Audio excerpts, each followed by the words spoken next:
Hi students, how are you? Everyone is fine? Wow, wow, very good, very good. So how is going your lecture? It's okay? So I have one questions from all you students. So who will answer me for these questions? Wow, very good, very good. So I will ask, what is the difference between Word and Excel? Wow, very good, very good. You please. Word is used for documentation, like writing magazine, books, and etc. In second, Excel is used for calculation. Every kind of calculation we can in Excel. Very good, very good. I will ask one question or another from all students. So, what are the types of computer according to size? Who will answer this question? Wow, very good, very good. You please. First, you introduce yourself. In the name of Allah, my name is Zahidullah. My father name is Muhammad Hassan. I'm from Nuristan Province, Nurgram district. I am a student in Hayat Orphanage. I live in Hayat Orphanage about 7 years. I am very happy from our founder Qarisa Maas for preparing to be. I am a student of English. I am a student of computer class here. Computers are divided into 4 parts according to size. First, supercomputer. Second, mainframe computer. Third, mini computer. Fourth, microcomputer. Is it enough? Yeah. Should yeah. I defend? No, inshallah, it's very good, very good. So, okay, you please. First, introduce yourself. In the name of Allah, my name is Hazrat Bilal. My father's name is Muhammad Dawood. I am from Afghanistan, province Lagman, and now I live in Hayat Orphanage. I am in 11th class. Okay, Bilal. Do you have this here any problem in this Darul Yatam or Hayat Orphanage or not? Yes, before I mentioned that these computers are not enough for us. We want to have more computers to work on that, to practice the lessons in on those computers. This is our main problem. Okay. How much students are working one computer? 4 or 3 students are working in just one computer. So they will not have a proper time to use one student work in one computer. They will not have any time, or because computers are not enough. Yes, because they don't have proper time, because they go to school and other courses, and these computers are not enough. 3 or 4 students working on just one computer. Okay. Thanks. Thank you so much.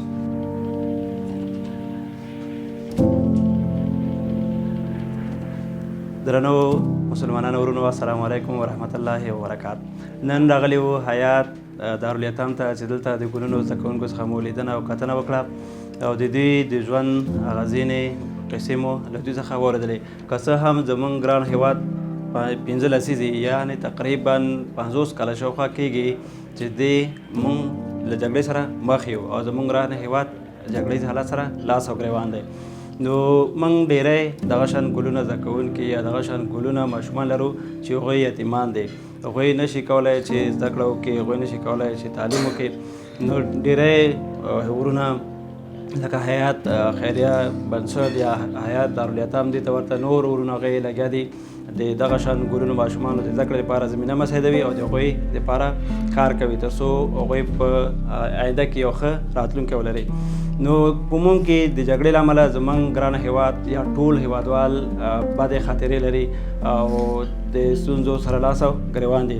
ډېرې کونډې لرو او ډېری یتیمان لرو او د ژوند ډېرې ترخې قصې ډېری کونډې او ډېری یتیم ماشومان د ځان سره لري چې د هغو نه یو څو بېلګې د دغو ګلالیو زده کوونکو نه یا دغه ګلانو ماشومانو څخه په حیات دارالیتام کې له دوی څخه پوښتو. لومړی راځو، ستا نوم قربان؟ عنایت الله. عنایت الله. عنایت الله جان ستا والد صاحب وفات دی؟ څومره وخت کېږي؟ ډېر وخت. ډېر وخت کېږي. ولې وفات شو؟ بمبار وشو نورستان کې. نورستان کې؟ تاسو د نورستان یې؟ چې بمبار وشو والد صاحب دې وفات شو یوازې؟ نور ډېر کسان وفات شو. ستاسو د کورنۍ لکه څوک؟ لکه مور، ورور، خور، دا ټول وفات شو. ټول وفات شو. څو کسه پاتې شو کور کې؟ 3. هغه ستا ورونه دي؟ نه، خورګانې. خورګانې دي. ورور ته یو یې؟ او ستاسو دغه دې نه مخکې چې دلته حیات دارالایتام ته راغلی دې نه مخکې ستاسو پالنه چا کوله؟ زما خسر. ستا خسر؟ ته نامزاد یې؟ نه. اوښی دی؟ اوښی. ښه، ډېر ښه. نو هغه یې اوس هغه اوښی دی څه کار کوي؟ هغه خدای وبخښي شهید شو، انجینر و. شهید شو؟ دغه بچی شته؟ دغه زوی څوک دی؟ فرهاد. فرهاد. درنو مسلمانانو ورونو، د دوی په کورنۍ د بمبار شوی د دوی ټوله کورنۍ له منځه تللې، صرف دغه یو ګلالی ماشوم چې دلته کوچنی و راغلی دا پاتې و، ورسره یو 3 تنه خویندې پاتې وې او بیا د ده خور وفات شوي، بیا د دوی پالنه د دوی اوښې کوله، بیا هغه اوښی هم وفات شوی، د هغه بچی هم فرهاد جان دی چې دلته په حیات دارالایتام کې زده کړه کوي او د دوی والد صاحب هم اوس وفات شوی دی. یعنې دا د ژوند یو دردونکې قصه ده. په همدې ډول یو بل ګلالی زده کوونکی د حیات دارالایتام مې تر څنګ ناست دی او ورځنی هم پښتو. ستا نوم؟ روح الله. روح الله جان، پلار دې څه کار کوي؟ پلار مې وفات شوی دی. وفات دی؟ او څومره وخت کېږي؟ ډېر وخت. ډېر وخت کېږي. او ولې وفات شو؟ ساکني کې د بوشکه وغورځېدله. هغې نه وفات شو؟ ساکني کوله او بوشکه پرې وغورځېدله وفات شو. خدای تعالی دې وخی. او مشرانونه ډېر شته؟ هغه څه کار کوي؟ هغه یو ورور مې پټقانۍ خرڅوي، بل ورور مې ساکني کې کله اوزګاري. پټقانۍ خرڅوي؟ ولې زده کړه نه کوي؟ ولې درس نه وایي؟ د ځان کتنې لاس هم نشي، غریبي ده. هغه غریبي ده؟ غریبي له امله نشي کولی درس ووایي؟ او که غریبي نه وي خو هغه هم غواړي چې دلته راشي درس ووایي؟ غریبي له امله نشي کولی. او پکواړې خرڅوي او بل ورور دې ساکني کوي. 100 روپۍ ګټي؟ خیر دی، مه خفه کېږه. درنو مسلمانانو ورونو، په هېواد کې ډېر داسې بچي لرو چې هغوی د ځان سره داسې دردونکې قصې لري. سړی د خبرو کولو توان نه لري چې خبرې ورسره وکړي. ډېر داسې بېلګې لرو. نو ضرورت دې ته برېښي چې باید موږ او تاسو د دغه شان د یتیم ماشومانو په سر باندې لاس کش کړو، د هغوی د تعلیم او د زده کړې لپاره زمینه مساعدې وکړو، د هغوی هغه ارمانونه پوره کړو. دوی والد صاحبان که ژوندي وای نو نن به دوی دې ته نه اړ کېدلی چې هغه ارمان چې نور ورونه لري هغه به د دوی په زړه باندې پاتې وای. اوس دا دې ته روح الله جان وجلل چې د ده ورور غواړي تعلیم او زده کړه وکړي، خو مګر غریبي ده. او ورور یې پکواړې خرڅوي او بل ورور یې هم ساکني کوي په کوچنیو او تنکیو لاسونو باندې. نو په هېواد کې ډېر داسې بېلګې لرو. د جګړې له امله مو ډېری هېوادوال، ډېری خویندې مو کونډې دي، ډېری ګلالي ماشومان مو یتیمان دي. راځئ چې د دوی سرپرستي او پالنه وکړو او دوی ته د زده کړې زمینه برابره کړو.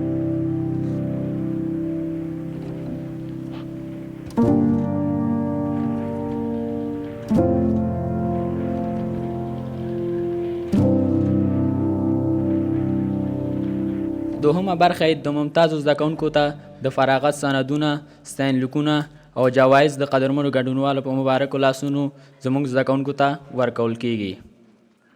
دا چې نوموړی پروګرام د زده کوونکو د بریاو او کوښښونو او ستاینې او تشویق په پار ترتیب شوی تر څو د نورو بریاو او پرمختګونو باعث یې وګرځي. نو راځو پروګرام د قرآن عظیم الشان په تلاوت سره پیلوو. راغواړو قدرمن ورور سید محسن چې د دریس تر شا تشریف راوړي او زموږ پروګرام د قرآن کریم په څو مبارک آیاتونو سره پیل کړي. ورور سید محسن. أعوذ بالله من الشيطان الرجيم. بسم الله الرحمن الرحيم. لا يستوي أصحاب النار النار وأصحاب الجنة أصحاب الجنة هم الفائزون صدق الله العظيم. اوس د پروګرام په دې برخه کې د حیات داریاتام ادارې مسؤل قاری صاحب سید احمد هاشمي ته بلنه ورکوو چې موږ او تاسو ته خپل علمه وینا موږ او تاسو ته وړاندې کړي. قاری صاحب سید احمد هاشمي. د هر څه نه مخکې زموږ درانه او عزتمند او قدرمند میلمانه جناب محترم استاذ عظیمی صاحب، د کابل څخه راغلی میلمانه جناب انجینر صاحب نور الله ماموزی او هغه سره نور ملګري، دغې سیمې او منطقې سپینګیري مشران،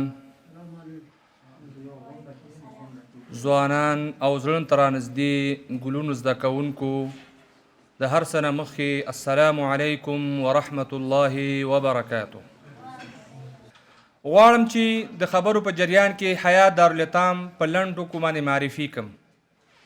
حیات دارالیتام په لغمان کې د 1492 څخه په مختلفو ځایونو کې خپل فعالیت ترسره کوي چې تر دې ځایه را رسېدلي وو. شروع یې د کس عزیز خان نه شوې ده او اوس لغمان په مرکز کې قرار لرو. په مختلفو مراحلو کې په مختلفو کلونو کې مختلف مسؤلین دلته دي. فی الحال د دې مسؤلیت او د دې ادارې خادم ستاسو په مخ کې ولاړ ده. زه دا مسؤلیت ځان دپاره چې دی نو د خدمت یو مصدر بولم چې زه د دغې یتیمو ماشومانو په خدمت کې یم. دا د الله تبارک وتعالی یو پرزوینه ده چې ما باندې کړې چې د یتیمو ماشومانو په خدمت کې واقع شوی یم. دا په دې لپاره چې دوی په آینده کې رسمي او رسمیات برقرار پاتې وي، دا موږ په شخصي مکتبونو کې داخل کړي دي. د هغې ټول امکانات، فیس، قرطاسیه، کتابونه، یونیفورم حیات دارالیتام په خپله غاړه باندې اخلي او مختلفو مکاتبو کې داخل دي چې خوشبختانه چې د هغې د مکاتبو د سلسلې نه 2 مدیر صاحبان دلته موږ سره نن تشریف فرما دي. جناب عظیمی صاحب د اصلاح د لیسې مؤسس او مدیر او زموږ مشر استاذ، او جناب محترم حنفي صاحب د اطل افغان د مکتب مؤسس او مدیر ده. دا د خپل ادارې دپاره د مکتبونو د ادارو دپاره دا ویاړ او افتخار ګڼم چې سکالې زموږ 15 تنه زموږ داسې شاګردان چې هغه اول نمره، 3 کسه اول نمره، دویم نمره، دریم نمره، دا زموږ په دې 3 مکتبونو کې راغلي دي. اطل افغان خصوصي ښوونځی کې راغلی ده او په اخلاص خانې مکتب کې، او دا زموږ راغلي یو صنف خو پکې داسې ده چې یوازې اول نمره یې بل څوک ده، نور ټول صنف مسلسل زموږ شاګردان دي. دویم نمره، دریم نمره، څلورم نمره، 15 نمره تر 9 نمره پورې ټول زموږ شاګردان دي. د هغې نه وروسته بیا نور شاګردان ورسره دي چې دا د همدغه د هڅو په نتیجه کې دا هغه ترسره شوی ده. یو خو 4 ساعته د دوی استوګنه دلته چې دا په حیات دارالیتام باندې ده. ټول یعنی 100% موږ ته 100% کفالت چې ورته ویل کېږي. دغه یتیمان چې دلته موږ سره دي 100% کفالت ده.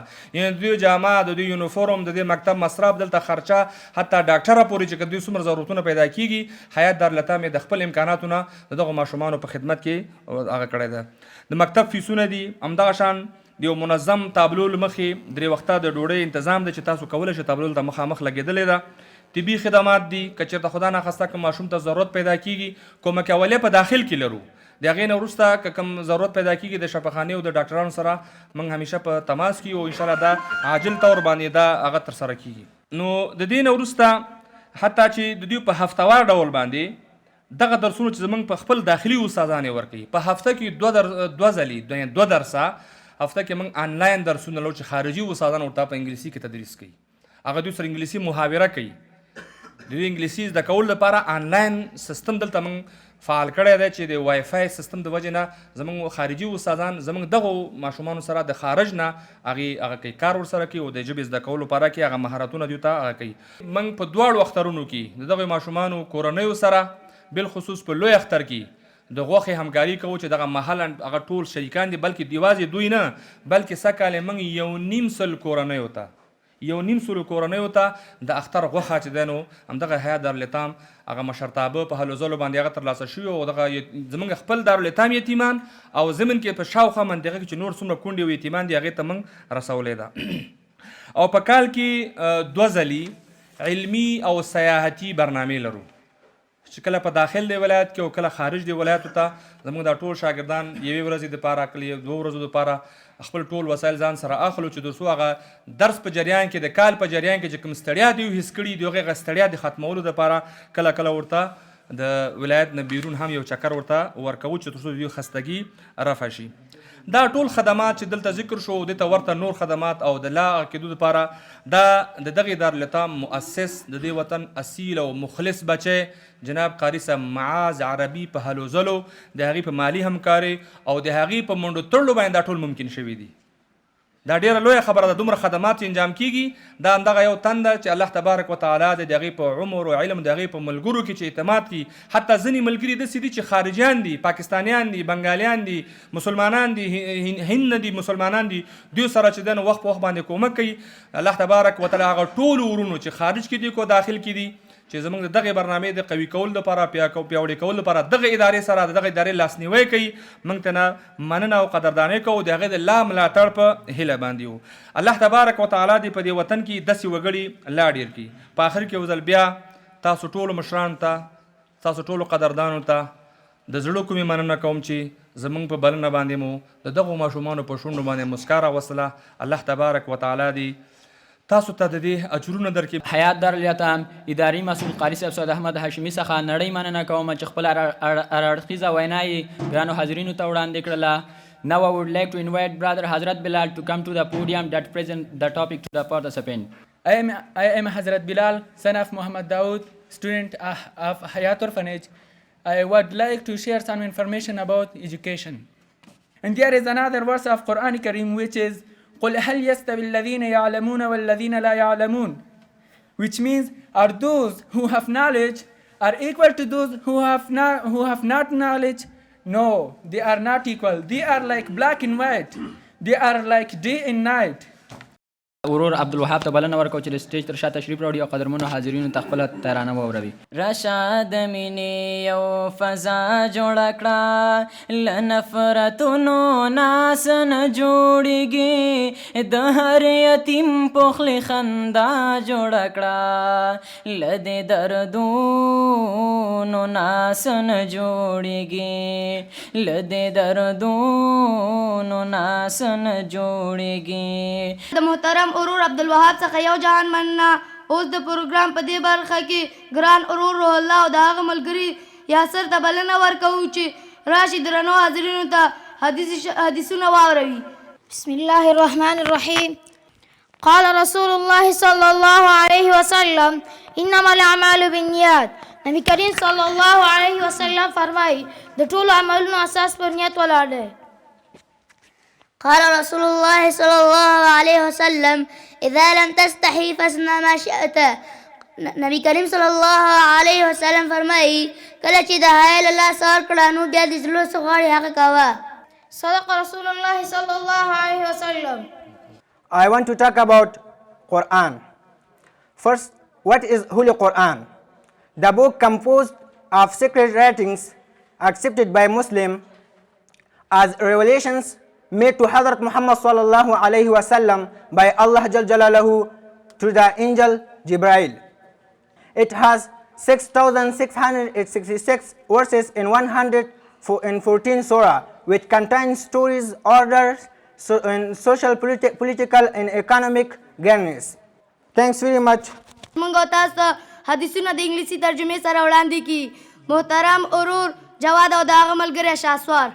المسلم اخو المسلم. The Holy Prophet sallallahu alaihi wasallam said, a Muslim is the brother of another Muslim. قال رسول الله صلى الله عليه وسلم كل معروف صدقة. The Holy Prophet صلى الله عليه وسلم said, every good deed is charity. صدق رسول الله صلى الله عليه وسلم. د ورور شاسوار او ملګري څخه نړۍ مننه کوم. اوس د ماسوره دعاګانو لپاره ورور عنایت الله او د هغه ملګري ته بلنه ورکوم. أعوذ بالله من الشيطان الرجيم. بسم الله الرحمن الرحيم. أصبحنا وأصبح الملك لله والحمد لله لا شريك له لا إله إلا هو إليه النشور. بسم الله الرحمن الرحيم. اللهم عافني في بدني، اللهم عافني في سمعي، اللهم عافني في بصري، لا إله إلا أنت. Now I would like to invite Brother Zahidullah to come to the podium that present the topic to the participant. Brother Zahidullah. I am Zahidullah, student of Hayat Orphanage. I want to share some information about computer. What is computer? The combination of hardware and software is called computer. أعوذ بالله من الشيطان الرجيم بسم الله الرحمن الرحيم وأما اليتيم فلا تقهر. ورنو د یتیم یا د شاګرد روزنه د یو بچي غټونه د هغې پالنه داسې ده لکه څوک چې یو باغوان چې یو نیالګی کینی.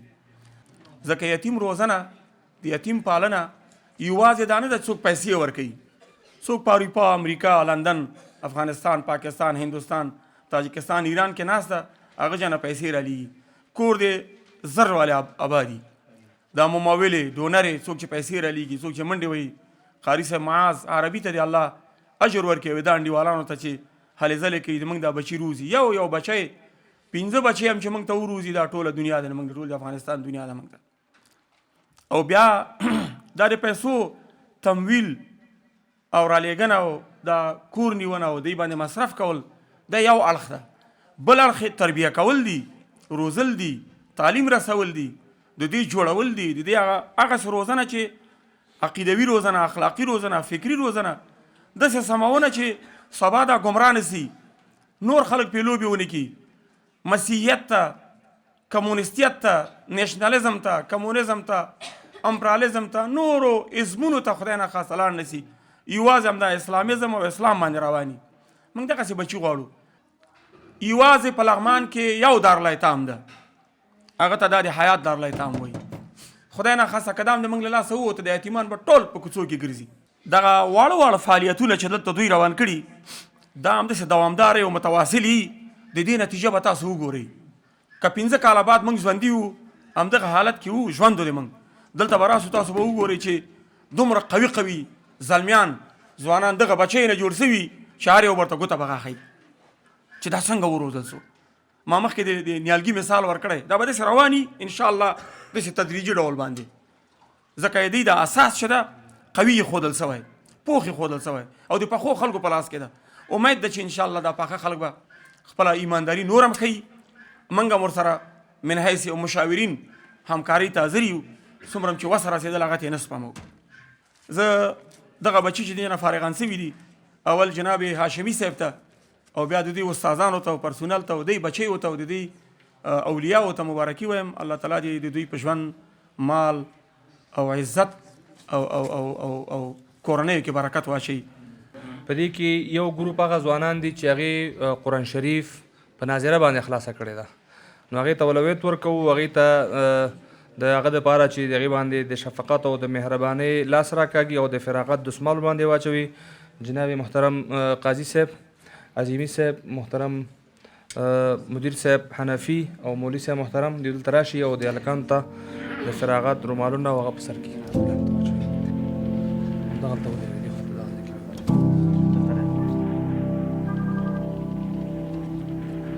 شهسوار ولد دولت سعید، عمران الله ولد محمد ابراهیم.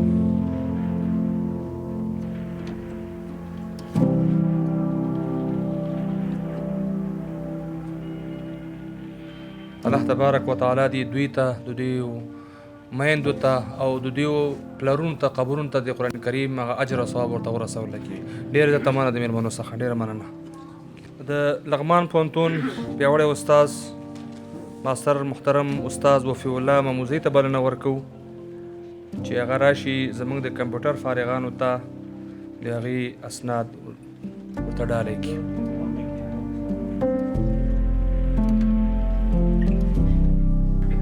نور احمد ولد محمد غلام،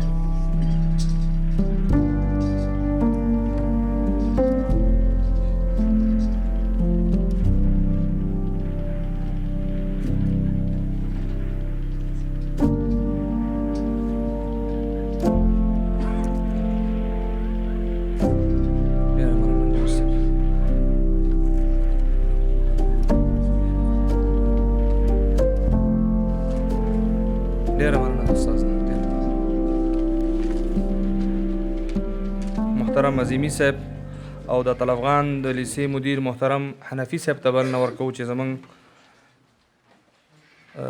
زده کوونکو ته په خپل ډالیو باندې ونازي. البته یو یادونه باید وکومه چې ستاینلیکونو ترڅنګ چې دوی ته ستاینلیکونه په نظر کې نیول شوي دي ورسره څه نقدي انعامات دا موږ مناسبه وګڼله چې حالات داسې دي چې موږ وشو کړله چې د دوی په توسط باندې هم دوی ونازول شي هم دوی کورنیو سره څه همکاري وکړو. په ځای دې چې څه هغه ورته واخلو هغې په ځای نقدي هغه ورته مناسبه وګڼله چې د هغه کورنیو ته هغه نقدي هغه هم ورسېږي. نو دې دپاره ابوذر رابولو چې خپل راشي او د جناب عظیمي صاحب نه دې خپله ډالۍ ترلاسه کړي.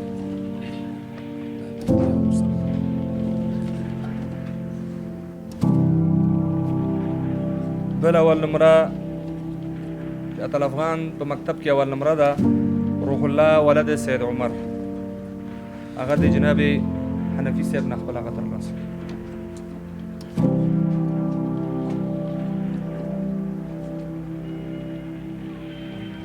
مننه دوه مدیر صاحب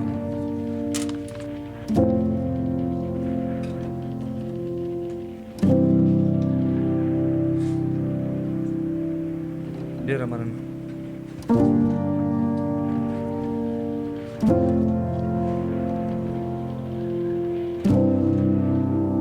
ډېره مننه.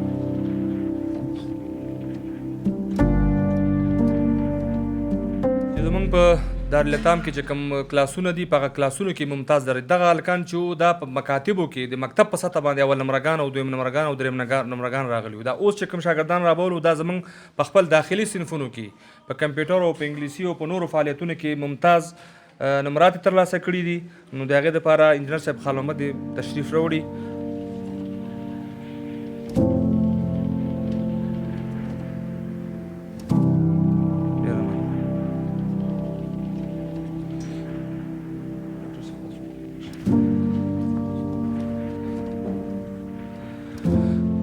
د دعایې دپاره محترم جناب مشر قاضي صاحب چې څه تکلیف درلوده شاته تللی د هغه دې راشي. راځه مهرباني. نو زمونږ پروګرام په دعایې سره پای ته ورسوي. دغه دارالایتام چې دلته راغلی ده او مخکې ما لیدلی او اوس مې لیدلی ده کومه ارزیابي چې ما کړې ده په دې دارالایتام په حصه کې نام خدای اخلاقي سویې د پوهنتون نمجګه ده. متوجه یاستئ؟ یعنې اخلاقي سویه د پوهنتون نه هم جګه ده. په دغه ساحه کې دغه ماشومان چې دي دومره مؤدب دي دومره اخلاقي دي او چې یو میګتون ته هم د دې ضرر نه رسېږي. یعنې په دغه ساحه کې دې ماشومانو یو میګتون ته هم ضرر نه رسېدلی. زه ورته ښه متوجه یم ښه مې ارزیابي کړي. دا د چا اخلاقي تربیه ډېره مهمه ده. له هر څه نه اخلاقي تربیه مهمه ده. الله وایي چې اخلاق د سم کړه نو د تا د هر مشکل د حل ضامن زه یم. د ستا هر مشکل ته زه رسیدګي کوم. تا ژوند ما سره تضمین ده خو اخلاق د سم کړه. اخلاق څه شی دي؟ د الله پاک هغه طرحه ده چې په قرآن مشان کې کړې ده چې عدل، انصاف، صداقت، ترحم، عاطفه، همکاري، همدردي. دا چې کله ټول په ځان عملي کړي نو سر په دنیا جنت ده. نو خبره داسې ده چې انشاءالله قاضي صاحب او نور ملګري او استادان ډېر موفق شوي دي. الله پاک دې ته ډېر اجرونه ورکړي، ډېر زیات اجرونه دې ورکړي الله پاک. او آفرین شابس موږ ټول دغه ساحه دې ته آفرین وایو او دې ته یو غټ د کامیابۍ زیری ورکوو. خدای دې نورم توفیق ورکړي چې دغسې اخلاقي تربیه وړاندې کړي. په اخلاقي تربیه کې دا نامه خدای ډېر مخکې دي. نو الله پاک دې موږ تاسو ټول د ظلم ظالمانو له شر د شیطانانو له فساد د فاسدانو له فریب د فریبکارانو نه الله وساتي. واستغفر الله.